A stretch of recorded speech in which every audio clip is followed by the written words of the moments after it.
Good evening, everyone. We're going to call this meeting to order. We'll begin with Board President Josh Miller. All right. Enough. Okay. So thanks, everybody, for coming out to this community roundtable with the Board of Education.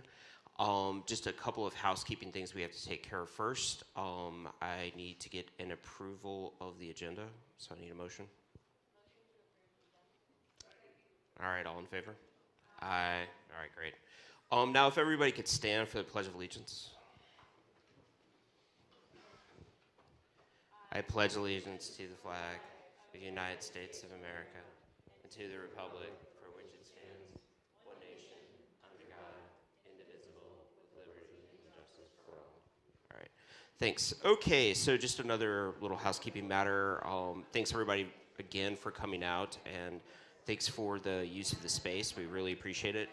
Additionally, the purpose of this meeting is to get a deeper understanding about the propositions that are going to be on the ballot.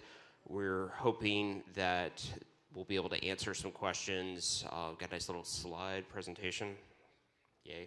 So anyway, the other thing is, if you do have questions, let's all just remember to be respectful. There are some high school students here, so let's keep the colorful language to a minimum. Anyway, with that, I believe that I'm going to hand it over to whoever you. Okay. Thank you. Speaking of kids in the room, we have representing Key Club, Kara Thomas, Danny Matz, and a surprise fill-in for someone who actually had to go to a funeral tonight, and that would be Izzy Ward. Middle school, right? All right, thank you. Last minute fill-in, so great to have you. Restrooms are through this door, the exit sign. You'll find them very easy. Please don't go through the kitchen area there. I have to, once again, thank the incredible folks at the Masonry Institute. They give us this space absolutely free. That little mini fridge back there full of beverages, they donated that as well, and they want us to deplete it if we have to. So they wanted to put other beverages in there, but I said, no, can't do it. Can't do it. Okay, I think that's it. Josh, did you have anything additional to say outside? Okay, thank you.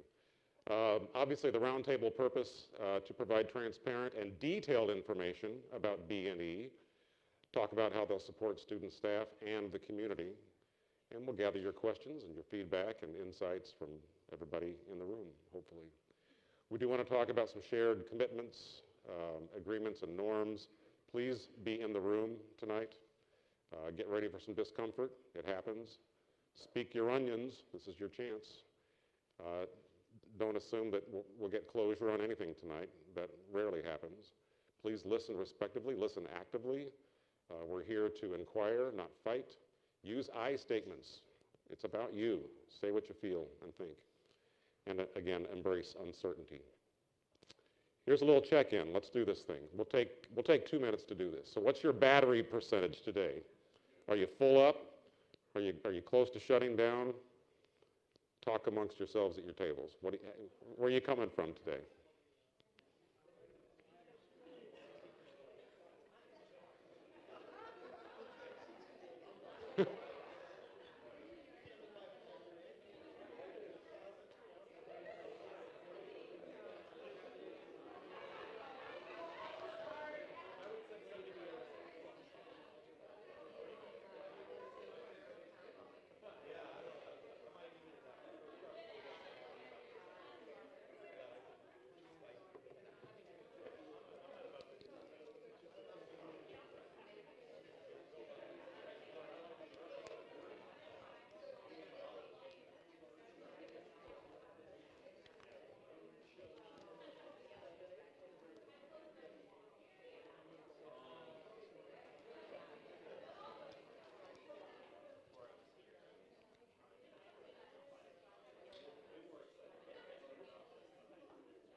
All right, let's come back. Thank you. Nobody asked, but I'm at about 75%. So I'm thinking that's good. All right. Dr. Jameson, are you ready to take the podium?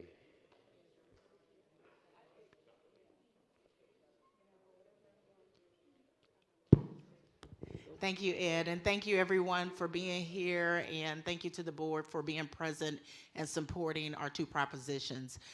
If you are a district staff member or principal and you serve in MRH, I'm just going to ask you to stand.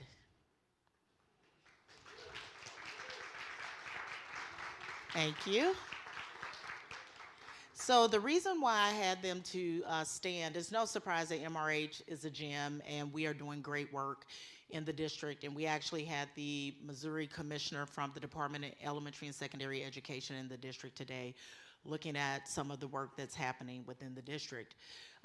We are striving to continue to do more, but the list there that you see is just an example of what our staff has been able to do with students.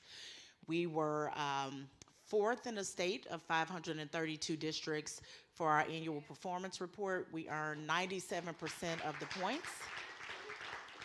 The elementary school actually received an award from St. Louis University's Prime Center for closing the gap for Black and brown students and white students.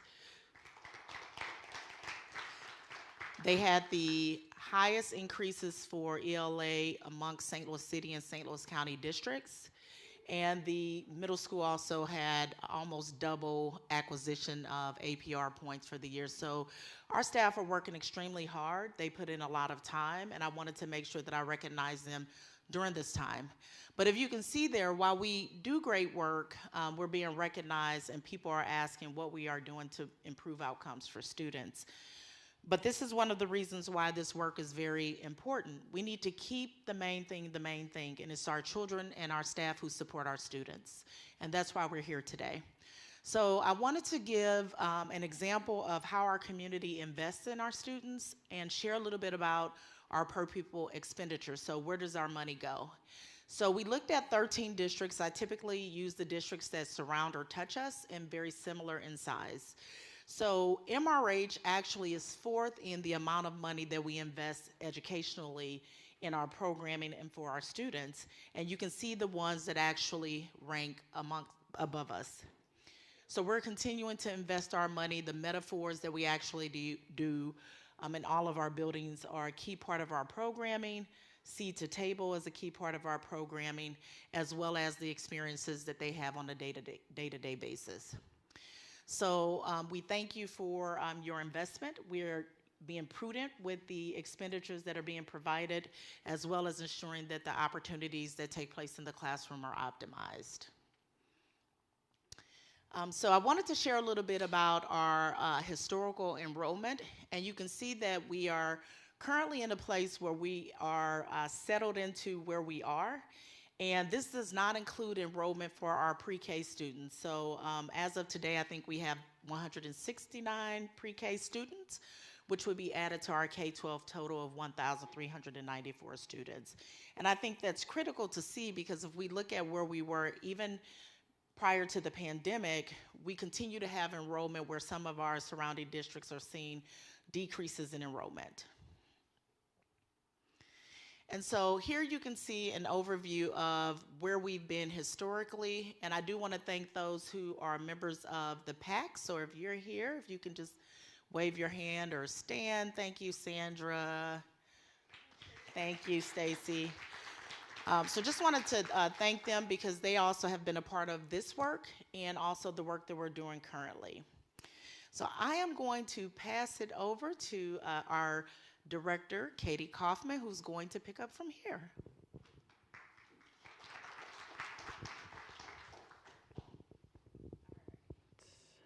Is this, okay, great, we're on. Thank you, and I guess I'll take the clicker here too. All right, so, are we okay with feedback and everything? So thanks for that perspective here. I know many of you in this room have been to town halls in the past for some of these things that are up here, and you're used to seeing board members up here presenting on those. So Other way. All right. So this ballot, there will be two things for our community to think about and to vote on. Since I came onto the board 11 years ago, we have been talking about our safe and inspirational spaces and how important that is to the character of MRH and to the experience of our teachers and our students. And so first up on the ballot will be Prop, I don't know how to use this clicker, sorry, will be Prop B. So Prop B for buildings is our request to the community to get permission to take on additional debt, but at no additional cost to our community as far as their tax rate is concerned.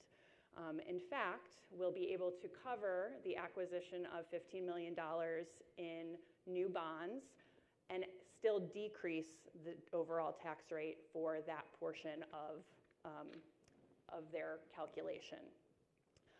We know in MRH, as you saw previously, we've been on a trajectory of having to handle our buildings and our maintenance needs through asking the community for the permission to purchase bonds. This is not a new thing for MRH, and it is something that the current board has talked about, how that is sustainable long term, and if that is something that we need to continue to refine. But we are currently in need of some deferred maintenance to be taken care of, as well as some opportunities to enhance spaces for learning for our students. Things like our track and field. We have state level runners in our school community, and yet we can't host a track meet on our own field. We have state recognized thespians in our high school student body, and our theater is needing significant repair and work. In addition to that, there's all of the things that are behind walls and up in ceilings and on top of buildings that are also nearing the end of their lives or are in need of repair. I know there are parents of ECC kids who have seen that there are repair trucks in the parking lot this week because we are running a significant operation that serves hundreds of kids every day and hundreds of adults every day, and that needs ongoing maintenance. And so this is really the portion of the request to our community that's dealing with our physical infrastructure. I'm going to figure out this clicker eventually. All right. Here's a list of some of the things that we are considering. As past long-range facilities planning groups have considered in the past, and in our current iteration, for our resources management oversight team, as well as for our resources strategic planning committee, decisions have to be made. There's always going to be more projects than we can afford, just like in your own home budget. And we believe that with $15 million, we could address many, if not all, of these things that are on this list. This list is still a tentative list. We know that we will discover other things as we get into, digging into 100-year-old buildings or getting on top of 50-year-old buildings or, even realizing new needs that come up as we go forward. The board is continuing to look and refine this list, and we'll continue to be transparent with our community about what these needs are and how we feel like they will enhance both the programming for our students, the experience of our students and our teachers, being a resource to our broader community with things like the track, and also just secure the investment that you have all already made in our community and our facilities. So the second part of what we'll be asking the community to support is Prop E, which is for our educators. And I think we have heard as a board for years and years just how important our community believes the investment in our educators is.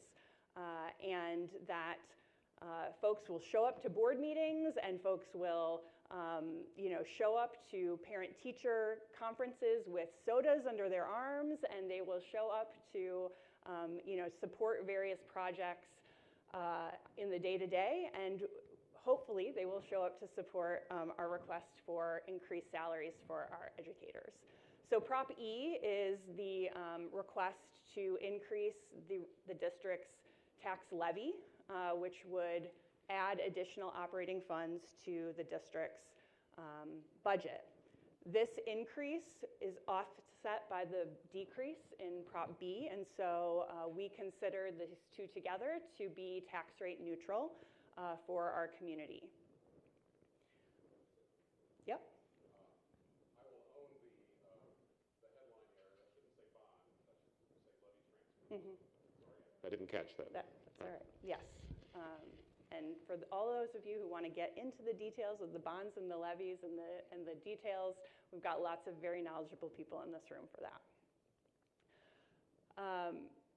There have been some questions about, how does the debt service levy transfer affect the district's debt service fund? We'll be able to pay down our debt.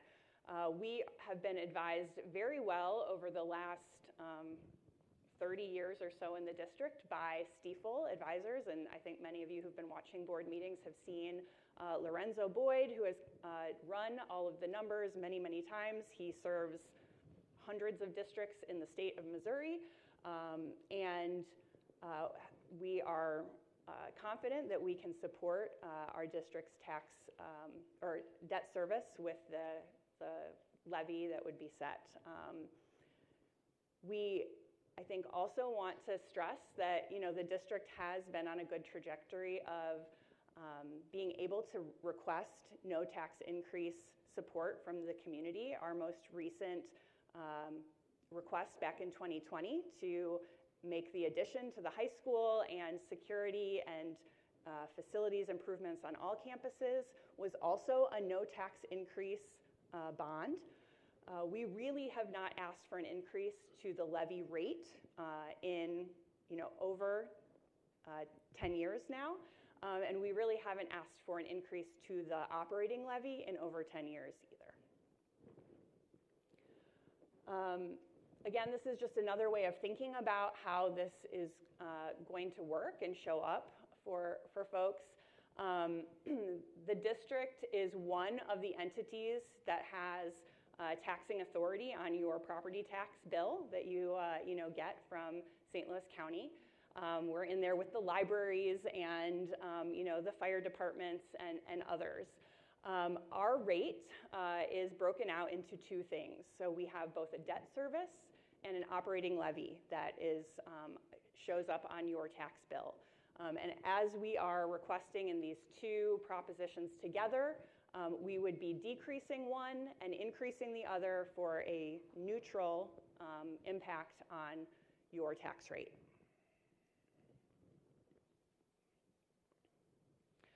So we are entering budgeting season as a board, and we'll be talking more about the budget for fiscal year 2026 over the next several meetings. But there will be cuts on the table should these propositions not pass. The impact of not passing the levy to increase teacher salaries, obviously we would need to look significantly at the largest expense in our budget. Our teachers and our educators are an investment that takes up almost 80% of the district's budget. And so a reduction in staff, both at the classroom and the central office levels, would be on the table, certainly. Prior to the community passing the bond or the levy back in 2016, the district actually did institute a salary freeze, so that is something that has been on the table historically. We actually did it in advance of asking the community for support. This time we hope we don't have to go there, but that is obviously a crisis situation move that could potentially happen. Some of our surrounding districts have cut transportation. In a district that only has a 2-mile radius, That is a luxury that we've been able to continue to provide, but could be something that the board would have to consider cutting. We've obviously talked that we have a very thin amount of money that isn't in our staff and their salaries and benefits, but academic programming, both the people and the equipment to do things like seed to table, some of our career readiness programs and others would potentially be benefits that the district has been able to provide that would be considered for cuts.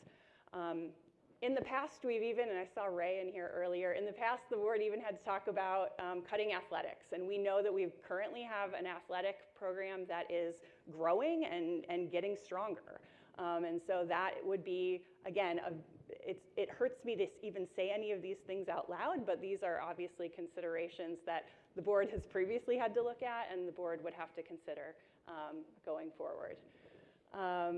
As many of you know, the district invests significant resources into our pre-K program because we believe that it sets us up for better academic outcomes for our kids K through 12. But that program could be on the chopping block or face a reduction as well. And then obviously we have been able to garner additional support for things like professional development through grants, but there are other professional developments on things like how do we best implement our metaphors and how do we align our teachers' work with the building goals that could potentially be reduced or eliminated if this doesn't pass. I think it's important, too, to talk about the fact that if the bond does not pass, many of the projects that are slated for inclusion in the bond would still need to be done. And things come up, too, right? Like at home, if your air conditioner goes out in August, even if you didn't budget for that, you're probably going to have to figure out how to pay for it, right? And so that funds comes out of the operating budget as well for the district if it's not in the bond. And that cuts into funds that we can then use, could have used for teacher salaries, for programming and things of that nature. So again, it's all interconnected even though there are two different pieces on the ballot. All right, that was a lot of information. There are a lot of wise people in this room who have done bond and levy advocacy in our community before, so I encourage you during the conversation to ask questions of those wise folks in the room, to ask questions of your educators that are in the room. Thank you all for showing up on your time off, and certainly look forward to the questions and the conversation. Thank you, Ms. Kaufman. Don't forget to hit the off button there. It's time to go to work. By the way, in the middle of your tables, you do have paper copies. I didn't print one for everybody. That would be irresponsible, of the presentation tonight. You also have these personal thought catchers. Everybody should have one. If there's not one at your table, I have extras. I hope you've been taking notes or will take notes. The district administrators at your tables have online access to the official thought-catching document. So this is the part where you discuss your specific questions, or if you need clarification on anything, about the $15 million bond issue, questions about how these funds will be used or how it might impact the community.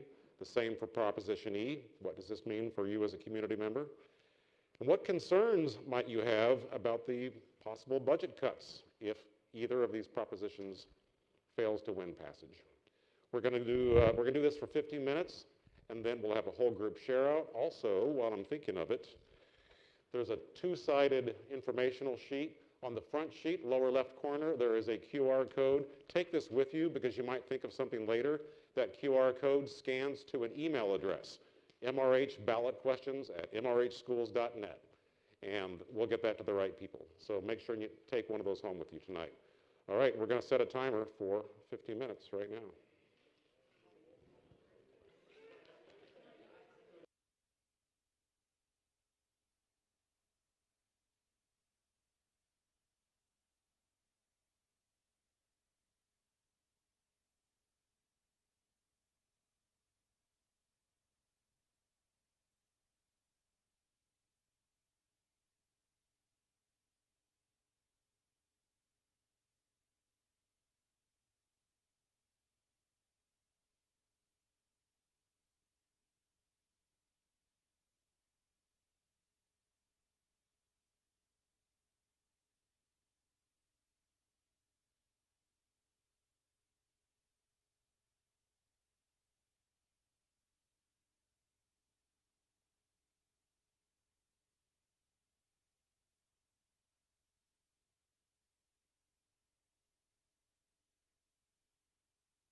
Good.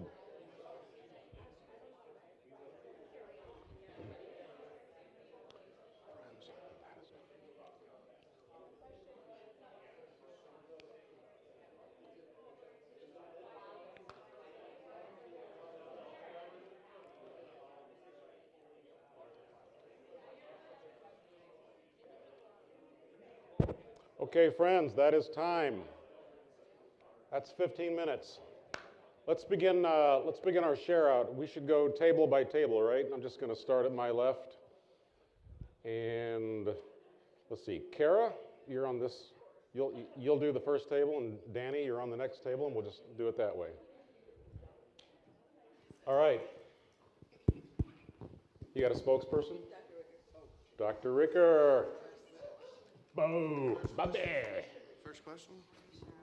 Yeah, so a part of our group's discussion was about asking if it was going to be enough money. Is this number enough? Talked about if there's different concerns. Is there a gap? Is there something that need to be filled? There was a conversation about previous board meetings and talking about, is this enough? Is this enough for the 2 years? Are we going to have to go back in multiple years? So those were kind of the conversations that we had, definitely for the first one. We understood the ballot language for Proposition E, and the concerns that we have at our table were about our APR scores and our standing within the community of education and the impact it might have on our preschool, our youngest learners, and starting their career here at MRH, and how that can be impacted or delayed. And a lot of the things that we were talking about were some serious infrastructure pieces that you don't necessarily see when you pull up to the building, but they are things that make spaces enjoyable for not only staff but students every single day. Simple things like the temperature of your room, making sure you have access to different facilities. So it's really important, especially I can speak only really to the ECC, having those great, beautiful spaces, but also making sure that they function on a day-to-day basis, regardless of whatever season it might be. So that's kind of our conversation. Thank you.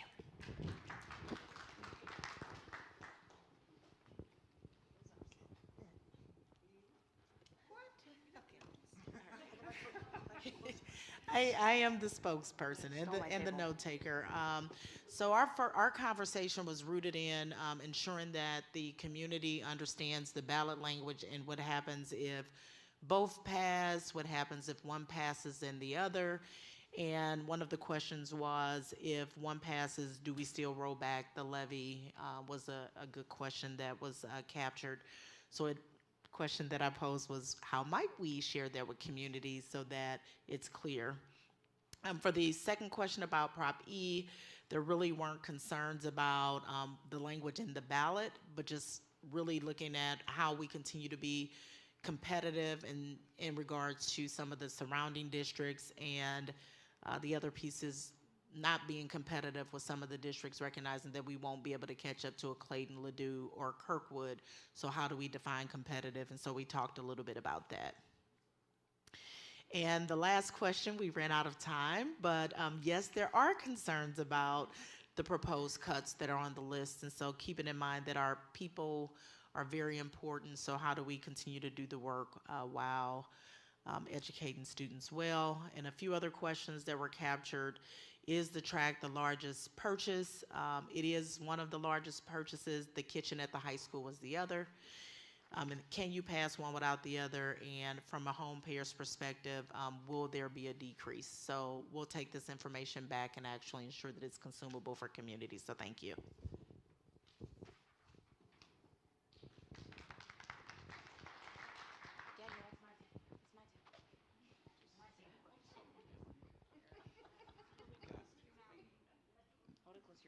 Thank you.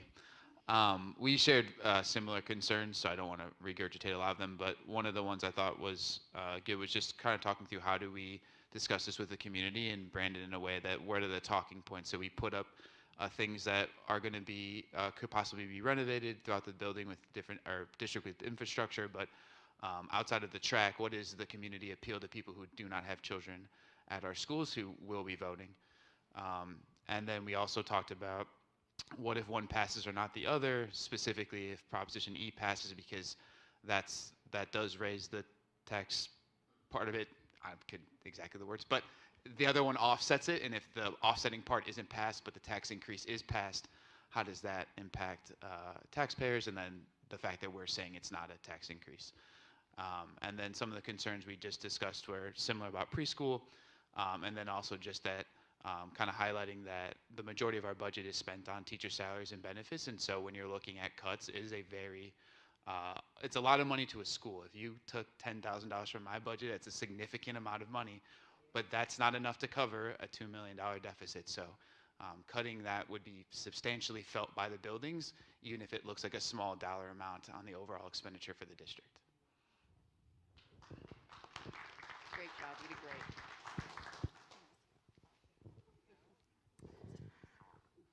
Okay, so we shared a lot of the same questions and concerns that the prior tables already mentioned, so I don't want to try to be too redundant. There was concerns about how are we going to prioritize the projects that have been listed. What sort of community input will there be after assuming that the money is received? How are we going to spend it, and what kind of input will the broader community have, including families who may not have students in the building. We also talked about worrying about what if one passes and the other doesn't. We also spoke a little bit, and I'm not sure, I don't know the answer to this, but I think people at the table might, what the threshold is for each for each of the ballot initiatives. So the percentage to pass. And the concerns that one has a higher percentage than the other, and that might contribute to possibly one passes and not the other. When we talked about concerns about things that might be cut, we all agreed that retaining teachers and the high level of teachers and administrators that we have, we don't want to lose them. And also the metaphors and the trips that the students get to experience that give us the unique experience that we have at MRH that other districts don't have that opportunity to experience. And then we did have concerns that there might be community members who are going to question why are we asking for $15 million when we recently asked for $30 million, and they're both being asked to go towards infrastructure. And so what do we say to neighbors who are concerned about, like, well, didn't we just give you enough money why didn't you include the track? So I think that was basically, that cover it? Okay, getting a lot of headlines. Yeah.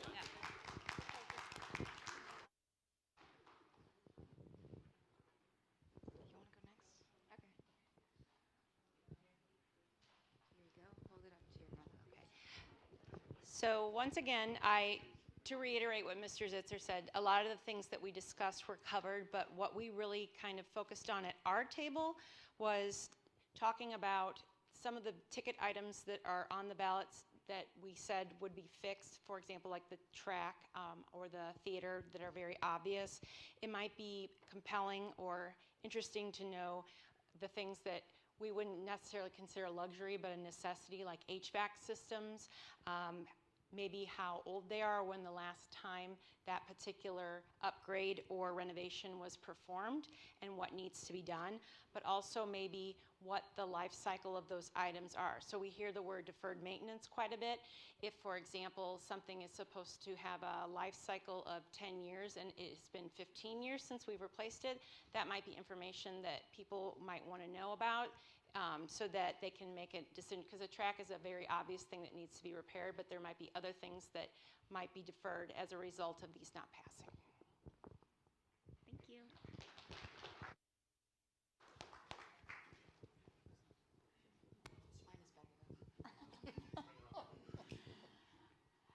I don't know that we have a whole lot of new things. As everyone has already said, there were quite a few things that we would echo in our conversation.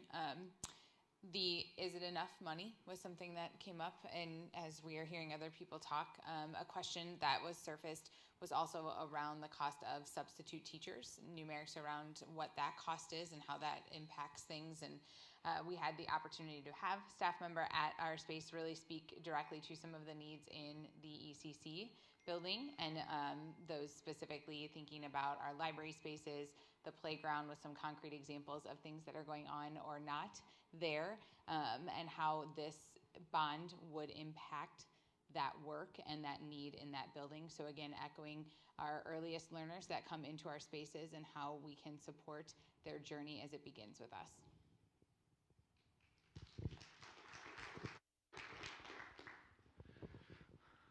See, it's good to be last because you can say, we covered it all. But not really. Our table came up with just a few questions.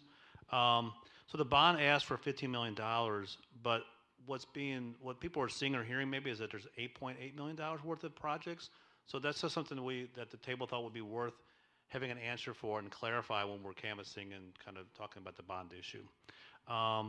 The other question was, if the bond issue passes, how quickly can we spend it? How quickly do we get the money? How can we start projects? Because there's so many stories about bond issues being passed in different places, and then by the time they get the projects, the list is cut in half because costs went up and they weren't able to finish all the jobs. So a real good question about our bandwidth and how quickly the plan can be to execute if the bond passes. And to that, and a related question is there a mechanism to start using existing funds and then backfill with the bond? That's probably a Chris Holzer question. So we can start more quickly. I'm gonna mention something about Prop E because it's a compliment to our teaching staff and our staff. The group had less concerns about this one because it's easier to market funds going to the people and teachers that care about our kids. There's names and faces to that, you know? And so that's a compliment to our staff. And we want to keep them here. And there's a lot of good energy around it on Prop E. There was one question about wondering if it's confusing because there's some personal property tax language also in the proposition to kind of make sure that still feels like a zero tax increase. So just to be prepared for that question as well. And I think that's it. Yeah, thank you. Well, thank you, everyone. Hey, we came in under budget. Let's keep that trend going. The QR code that you see on the screen right now is more for feedback about kind of the structure and the way this forum tonight was put together. The QR code that's on the piece of paper that I described earlier is for pointed questions about the funding measures on the April ballot. So next up, we review feedback and questions, and we present the findings to the board members. We're going to be putting together some district-wide town halls. We will be present at upcoming city council meetings by both Richmond Heights and Maplewood. And we will, of course, provide regular B&E prop updates to the board and the committee through all the channels at our disposal. Coming up next week is parent-teacher conferences. The February board meeting is the regular third Thursday, but please take note that because of spring break, the March monthly meeting is delayed just a little bit to the 27th, and of course, April 8th is Election Day. Obviously, every vote counts. Make your voice heard. Prop B requires 57% of the vote to pass. Prop E requires 50% plus one thin vote to pass. Great things are happening. Let's keep up the momentum. I would like to bring up, who has a microphone for me? Kara, thank you very much. This is the board treasurer, Brian Matz. Can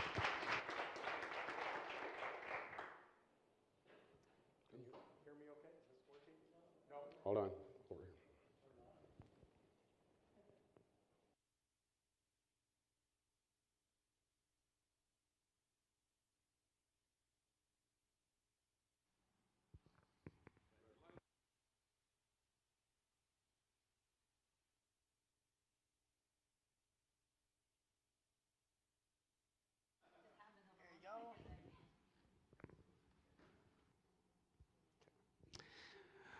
Yeah, I was asked to make just some closing remarks. First of all, just thank you so much for being willing to come out here tonight. It's a cold night.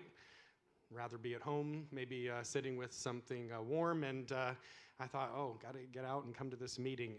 But it's a delight to be able to connect with you and the community, connect with the staff that's here as well. This is important work. Our district needs additional resources to carry on as we've been doing. And in fact, not just as we've been doing, but to do even better. Particularly do better in terms of salaries and give all of our employees an acknowledgement of the hard work that they're doing, that we appreciate them, and to make sure that we're upping the market where we are. I mean, to get our teachers up, higher up in the market, so we're a competitive district, so we're attracting the best employees that are out there. We want to be a destination district, not a place that people are looking to come start their career but maybe move on. We want to be a place where people want to be and stay, and that does take resources. So I'm hoping we'll get that message out, and I thank you for giving your time tonight to do that. You know, just as it was mentioned at one of the tables, I think in the back, and I think this is really important, is, you know, about 2 out of every 3 houses in our district has no children in the district. They do not follow social media related to the district. They don't get the superintendent's weekly messages or the MRH newsletter. They don't get anything.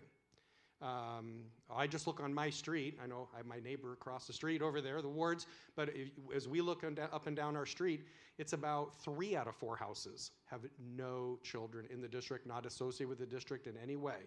So we're kind of preaching to the choir here in this meeting. I think a lot of us are sold on this, but it's going to take just going door to door, talking with folks, and just saying, hey, you know, first of all, it's a benefit that we're hoping this is a no net tax increase levy, but you know, the opportunities to improve the district, which ultimately improves home values in the whole area, and people are interested in that, and they want a good quality workforce, they want a good quality community, and we can make the investments that are needed. But it does take, I think most of the families associated with the district are going to be supportive. But I think the biggest challenge is just letting people know that this is even happening. I mean, I just had a conversation with 2 of my neighbors in the last week, and they had no clue this was even being discussed. I'm like, this has been discussed at board meetings for 6 months. They just have absolutely no clue about it, and did not realize that this was even something that they could be asked to vote on. So anyway, I just mentioned that to say we're excited. I think everybody here in this room is probably pretty excited. But just know that you know, we have a lot of voters that don't know anything at all about what we've been talking about here tonight. And it does take just, you know, gently introducing it to our neighbors, encouraging them to think about what it means for them and their future here in this district, but also building a wonderful community that they want to continue to stay in, as well as being a place that's attractive to other families coming into our district in the future. Well, I think with that, I'll hand it over for an adjournment at some point. Oh, not quite, sorry. I want to thank you. To kind of follow up on one of Brian's threads there, if all goes well, 2 weeks from tomorrow, every household and every business within the boundaries of the Maplewood-Richmond Heights School District are going to receive a 6-page glossy full-color newsletter. And the district hasn't... Yeah.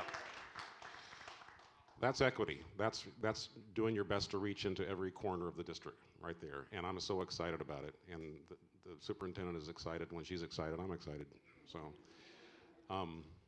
before adjournment, I have one more thing that will fall into the category of burning desire.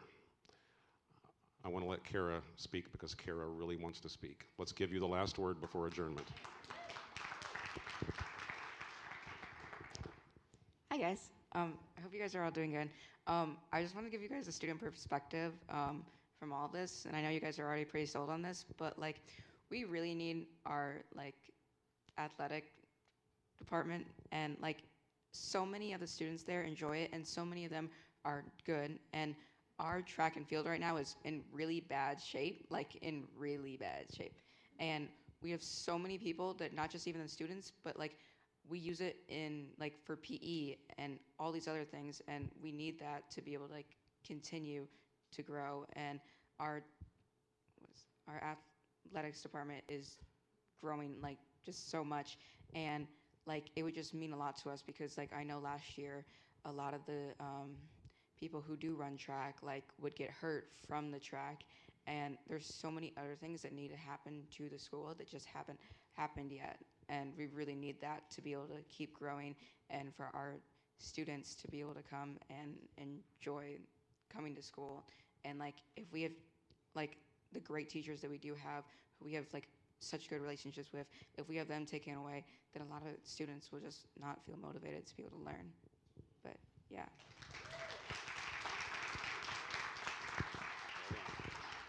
Okay, I believe Mr. Miller needs to call for adjournment. Can I get a motion to adjourn, please? All right. All in favor? All right, great. Thanks.